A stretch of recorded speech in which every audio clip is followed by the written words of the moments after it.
So I'm going to go through the Golgari cards in this video. Izani is a 6-drop, so I think it's a little too heavy. And really, if you turned it into a vanilla, it's just a 6/2/3. That's not really that great. It doesn't have anything super like Death Touch or anything like that. But I really like the black-green ability. You sack another creature, you gain 1 life and draw a card. I think that's fantastic. 2 for drawing a card, 2 mana. It's always going to be good. And if you're in black, you're going to have plenty of ways to benefit from having a creature in your graveyard. With Undergrowth, I keep calling it Overgrowth, and I have no idea why, but it's really Undergrowth. Every one of the Undergrowth benefits is, hey, go count how many creatures you have in your graveyard, and I'll give you something. Here, you get a 1/1 token for each one of them. And as I read through the cost, you'll see this is actually a remade of the original Golgari video that I made. Somehow it was missing the part of the audio, so I had to redo it, which of course hurts my voice, but helps my ability to look at the cards because I've already gone through all of them multiple times. Either way, I really like the green-black ability. Yeah, that's great. Sack a creature, draw a card, gain 1 life. I'll do it anytime. The lockets, which they have been 2-drops, I do, however, really like the 4 mana for 2 cards and sack it later in the game when you no longer need the mana. The guild mages all look really lame in my opinion. They all have these tapping abilities. I hate tapping creatures for stuff. That's why I am not at all a fan of Converge, even if it ends up being really good. Well, if it ends up being really good, I'll eat my words, but I don't think that's going to happen. So 2-drop 2/2, hard to cast already because you require the 2 colors of the guild. The 1 green is okay, it's easier, it's going to happen more often. All you're going to do is gain 2 life. That's kind of lame. The 4 black, I don't care what it does. It's already costing me 4 black. I better have way better things to do with 4 black, for a total of 5 mana, than this. And what it does is it boosts every creature by 1, gives them menace. And that's good. You do it during the battle phase. I'm not sold on any of these cards. Vraska, however, I'm sold on. I hope very much that I pull one.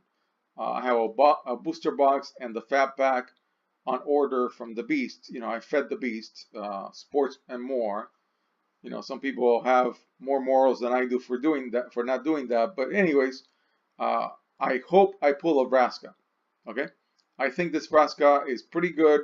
The one from the original Return to Ravnica was also a very good card.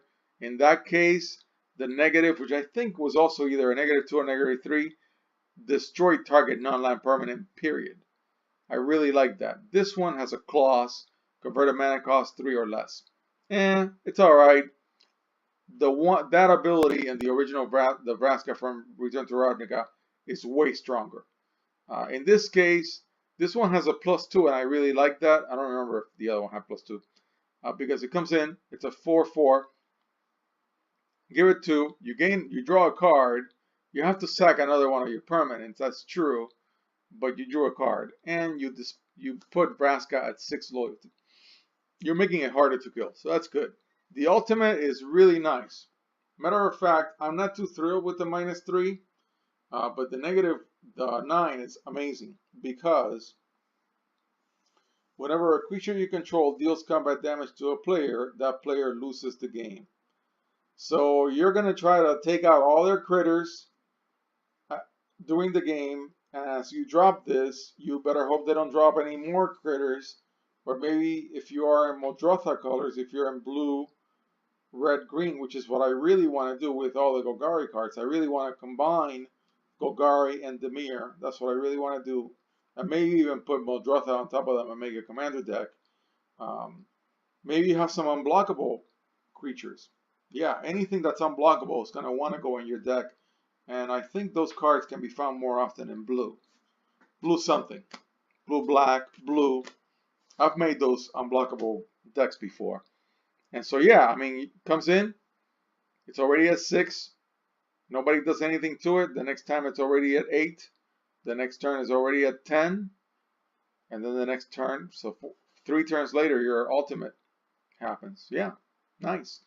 Already talked about Izoni.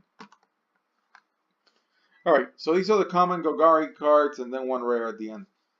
So the Painter is a 4/2/3 with Undergrowth, and what it does with the number of creature cards in your graveyard is it gives a creature menace and plus X power from the number of creatures.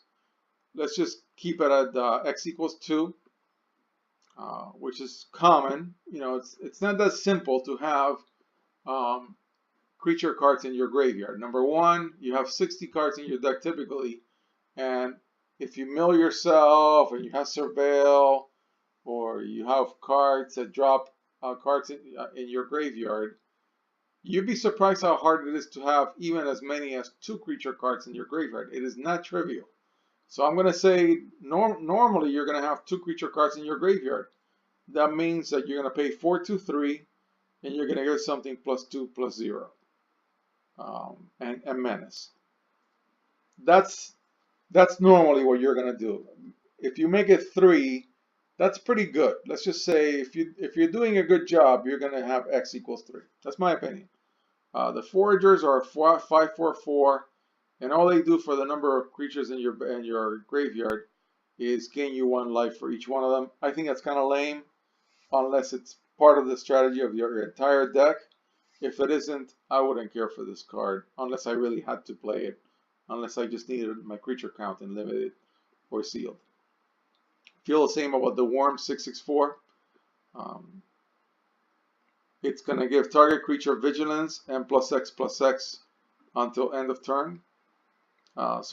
When you cast this, it won't be this because it doesn't have haste, so you give it to something else.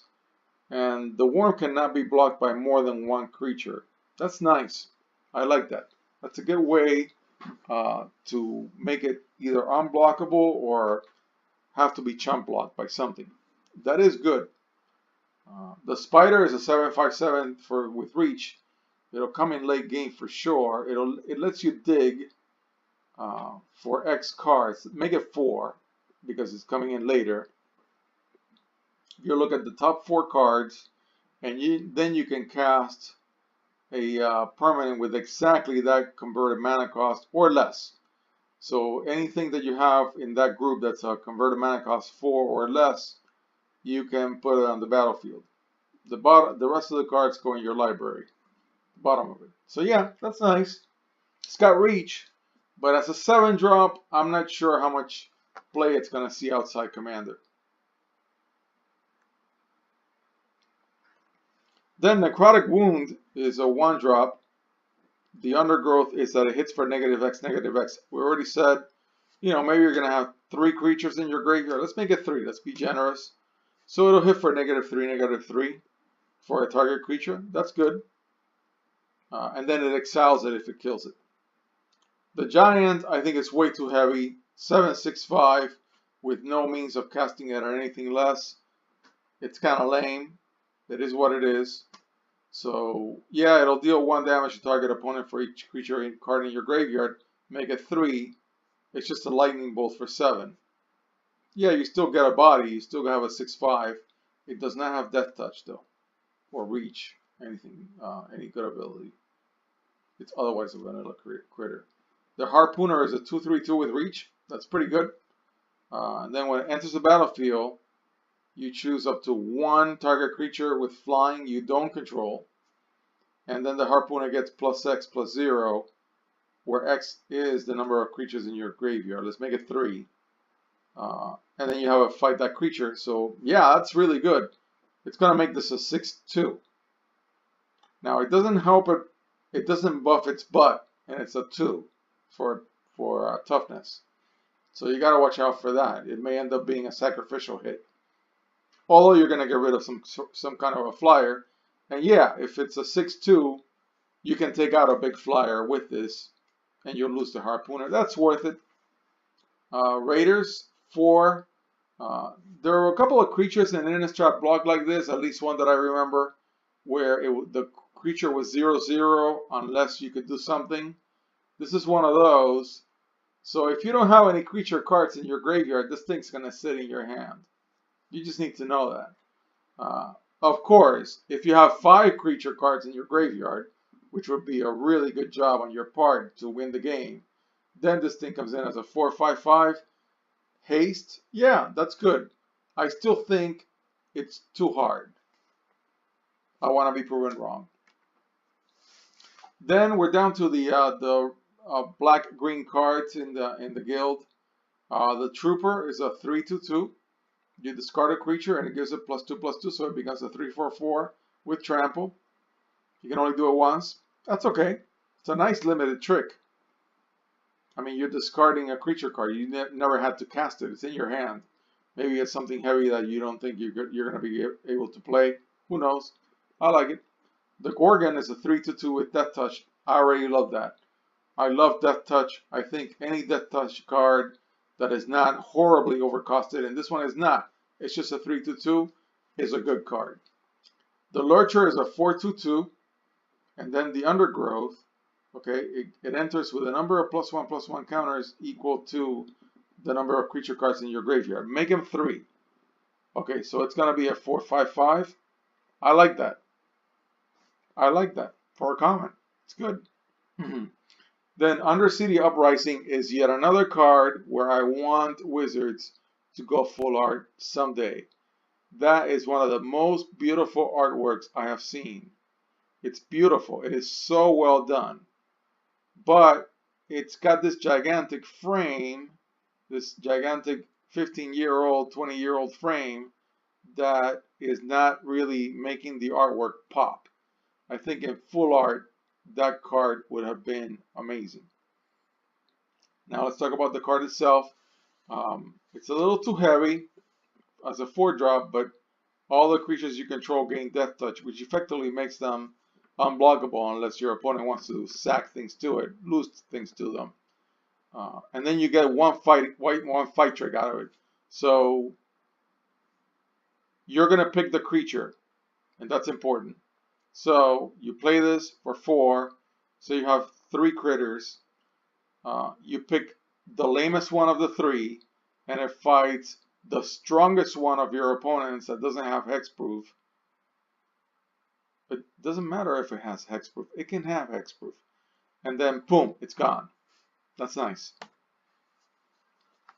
The Find Broker is part of the cycle of 5 that I think are very difficult to cast if your mana base sucks. If it's pretty good, then, this card is strong. They're all strong. It's a 4/3/4, and when it enters the battlefield, you return target permanent from your graveyard to your hand. It can be anything. It can be a planeswalker. It can be anything. It's a permanent. It can be a land. I think this one's the weakest of the 5. I mean, because I had to replace this video, I've already done everything else. This is actually the last video that I'm doing for this whole series because it has to be replaced because it was lacking audio previously. I think this one is the worst one of the 5. The Shaman, on the other hand, black-green 3/1. It's a little harder to cast. It is aggro, but put the top 3 cards of your library into your graveyard when it enters the battlefield. And then you may put a land, you may rescue a land from your graveyard. It didn't have to be one of those top 3 cards. It can be already there on top of your library. So it helps you with your mana and it helps feed your graveyard.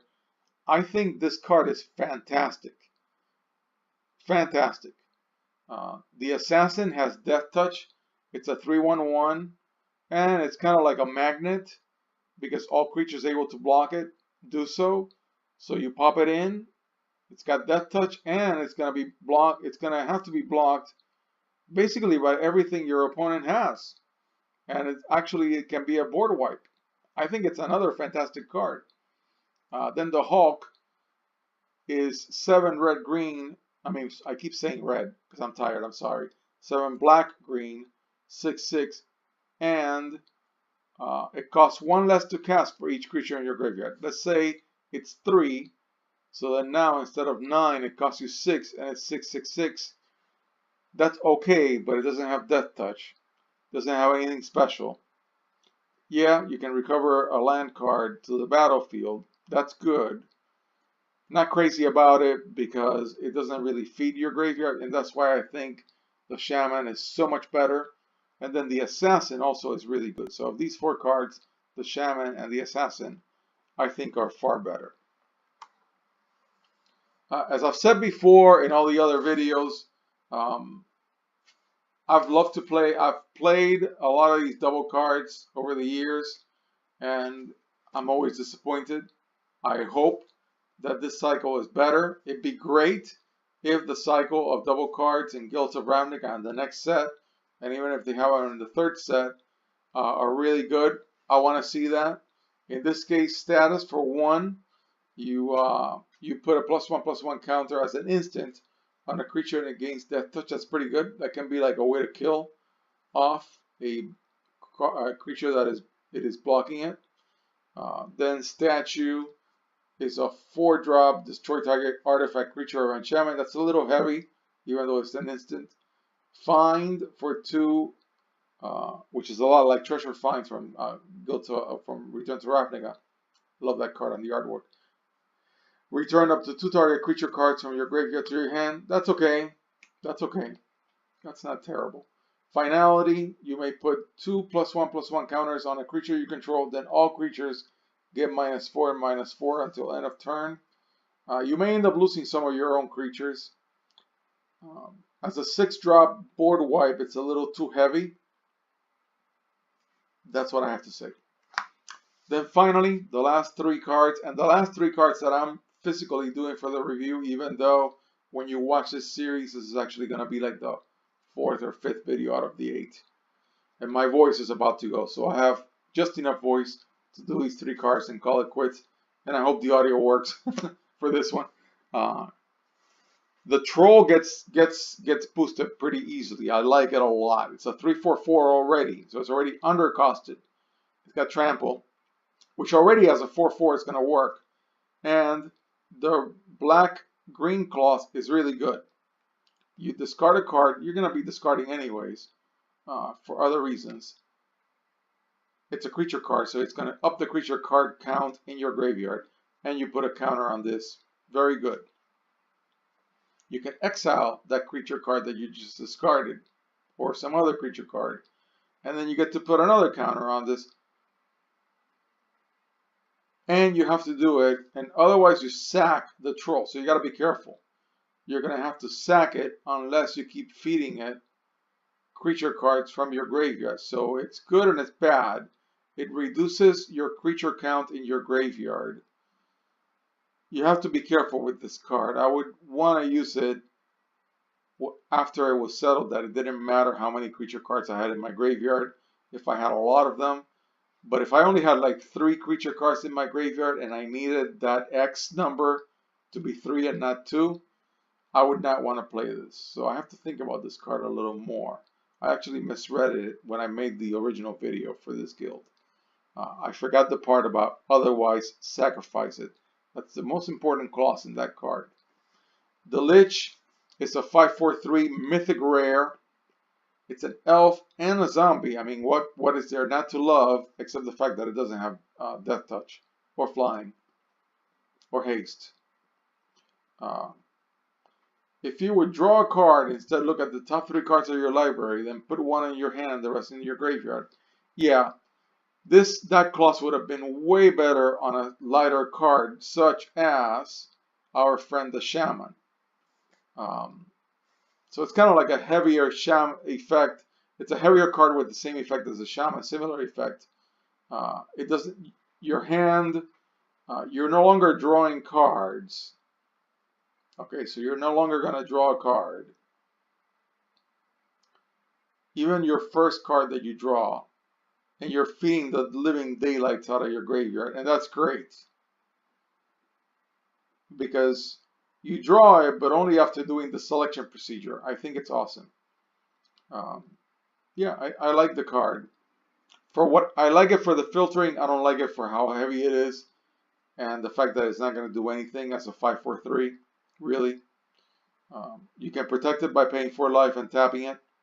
That's good because you want to keep doing that. You're in green, so you can ramp into it. You can play it at turn 4. Yeah, Then last but not least, what I think is the strongest card besides the mission one, that's the Snapcaster Fix. So the Fix Snapcaster Mage and this card, I think, are the two best cards in the whole set. This card is amazing. It really is as good or better at Abrupt Decay in that level of card. Um, it could end up even being, yeah, I don't know. Anyways, black, green, destroy target permanent an opponent controls, and they get a land for it. Um, and they may choose not to. Yeah, very strong card. And my voice has lasted as long as it could, and I'm gonna close it out here. I hope you guys have a lot of fun. I didn't get to go to the pre-release because my son was tired. I hope you did. I know I'm getting a booster box in the mail from the Beast, and I hope I crack a lot of really good cards, and I hope you do so as well. Thank you.